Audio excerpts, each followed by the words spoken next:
अस्सलामु अलैकुम dear students, this is Malik Shan Ahmad. Model science college से ऑनलाइन क्लासेस का आगाज़, जिसका लेक्चर नंबर 4 है। लेक्चर नंबर 3 में हमने टॉपिक आइंस को स्टडी किया था, जिसमें हमने उसकी टाइप्स ऑफ आइन में जस्ट कैटाइंस को एक्सप्लेन किया था। तो इस लेक्चर में हम एनाइंस को ब्रीफली एक्सप्लेन करेंगे। व्हाट इज़ एनाइंस, एनाइंस कैसे प्रोड्यूस होता है। तो स्टूडेंट्स, एनाइंस की सबसे पहले हम डेफिनेशन देखते हैं।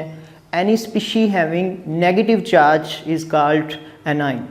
तो स्टूडेंट्स, एनाइंस से पहले हम बात कर लें कि नेगेटिव चार्ज कैसे प्रोड्यूस होता है। जब किसी भी न्यूट्रल एटम्स के अंदर हम एक इलेक्ट्रॉन या एक से ज़्यादा इलेक्ट्रॉन्स को ऐड करते हैं तो नेगेटिव आइंस प्रोड्यूस होते हैं। तो स्टूडेंट्स, नेगेटिव आइंस को हम एनाइंस का नेम क्यों देते हैं? क्योंकि नेगेटिव आइंस जो हैं ये एनोड की तरफ अट्रैक्ट करते हैं, इस वजह से हम उसको एनाइंस का नेम दे देते हैं। स्टूडेंट्स, नेक्स्ट, नेगेटिव आइंस की फॉर्मेशन कैसे होती है, एनाइंस कैसे फॉर्म होते हैं। तो फॉर्मेशन ऑफ एनाइंस, जब हम किसी भी न्यूट्रल एटम में, आइसोलेटेड न्यूट्रल एटम्स के अंदर इलेक्ट्रॉन्स को ऐड करते हैं यूनी नेगेटिव आइंस प्रोड्यूस करने के लिए। यूनी नेगेटिव आइंस ऐसा नेगेटिव आइन जिसके ऊपर -1 चार्ज होगा, लाइक ये Cl-1, तो ये एक नेगेटिव एनाइंस है, यूनी नेगेटिव एनाइंस है। तो यूनी नेगेटिव एनाइंस प्रोड्यूस करने के लिए हमें एनर्जी जो है वो रिलीज होगी। जितनी एनर्जी रिलीज होगी उस एनर्जी को हम नेम दे देंगे एनर्जी ऑफ एक्सोथर्मिक। मीन के एक्सोथर्मिक रिएक्शंस की कहलाएंगे ये, जिसमें एनर्जी जो है वो रिलीज होगी। तो स्टूडेंट्स, नेक्स्ट अगर हम बात करें, the formation of negative A9 is an exothermic reaction. Exothermic reaction एक ऐसा रिएक्शन होता है जिसके अंदर हीट जो है वो रिलीज होती है, हीट इज लाइब्रेटेड। तो स्टूडेंट्स, नेक्स्ट इसकी एग्जांपल है।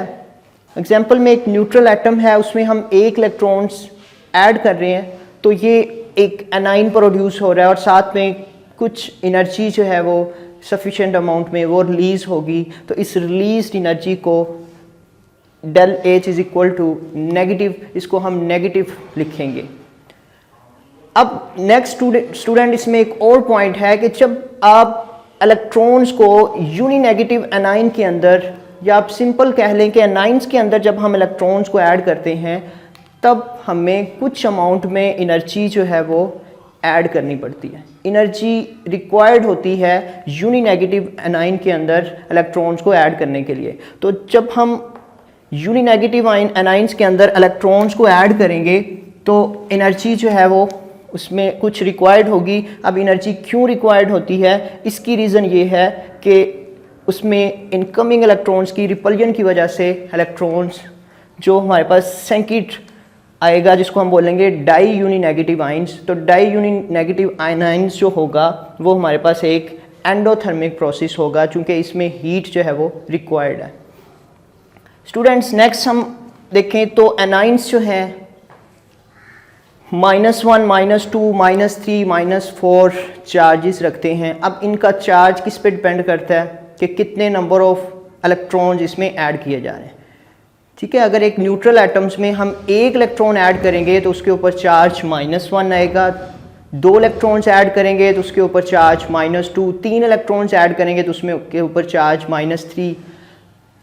4 इलेक्ट्रॉन्स ऐड करेंगे तो उसके ऊपर चार्ज है वो -4 आ जाएगा।